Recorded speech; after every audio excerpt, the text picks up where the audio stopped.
ସରକାରୀ ବାଳିକା ଉଚ୍ଚ ବିଦ୍ୟାଳୟ କପିଳାସରେ 150ତମ ବିର୍ସା ମୁଣ୍ଡା ଜୟନ୍ତୀ ପାଳିତ।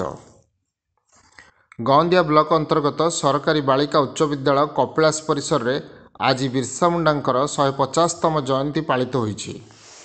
ଏହି ଉପଲକ୍ଷେ ବିଦ୍ୟାଳୟ ପରିସରରେ ପ୍ରଧାନ ଶିକ୍ଷୟିତ୍ରୀ ମନସ୍ୱିନୀ ସାହୁଙ୍କ ଅଧ୍ୟକ୍ଷତାରେ ଅନୁଷ୍ଠିତ ଉକ୍ତ ଜୟନ୍ତୀ ସମାରୋହରେ ମୁଖ୍ୟ ଅତିଥି ଭାବେ ଦେଓଗାଁ ସରପଞ୍ଚ ବିଜୟ କୁମାର ଦେହୁରୀ ଯୋଗଦାନ କରି ଉକ୍ତ ଉତ୍ସବକୁ ଆନୁଷ୍ଠାନିକ ଭାବେ ଶୁଭାରମ୍ଭ କରି ଏହି ମହାନ କ୍ରାନ୍ତିକାରୀ ଜନନାୟକଙ୍କର ଗୁଣଗାନ କରିବା ସହିତ ତାଙ୍କର ଆଦର୍ଶରେ ଅନୁପ୍ରାଣିତ ହୋଇ ସମାଜରେ ନିଜକୁ ଏକ ପ୍ରତିଷ୍ଠିତ ନାଗରିକ ଭାବରେ ପ୍ରତିପାଦନ କରିପାର, ତାହା ହିଁ ହେବ ତୁମ କର୍ତ୍ତବ୍ୟ ନିଦର୍ଶନର ମୂଲ୍ୟବୋଧ।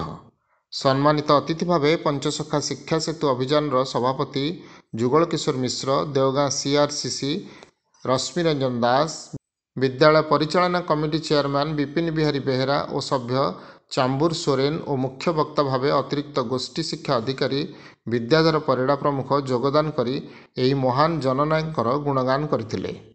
ଉକ୍ତ କାର୍ଯ୍ୟକ୍ରମରେ ସହକାରୀ ଶିକ୍ଷୟିତ୍ରୀ ଶିବାନୀ ମିଶ୍ର ମଞ୍ଚ ପରିଚାଳନା କରିଥିବା ବେଳେ ଧନ୍ୟବାଦ ଅର୍ପଣ କରିଥିଲେ ବିଜ୍ଞାନ ଶିକ୍ଷୟିତ୍ରୀ ଦୁର୍ଗେଶ ନନ୍ଦିନୀ ନନ୍ଦ।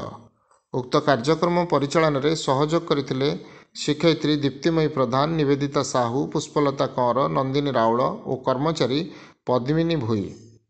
ଢେଙ୍କାନାଳରୁ ସୌମ୍ୟରଞ୍ଜନ ମହାନ୍ତିଙ୍କ ରିପୋର୍ଟ, ନାଗରାଜ ନ୍ୟୁଜ।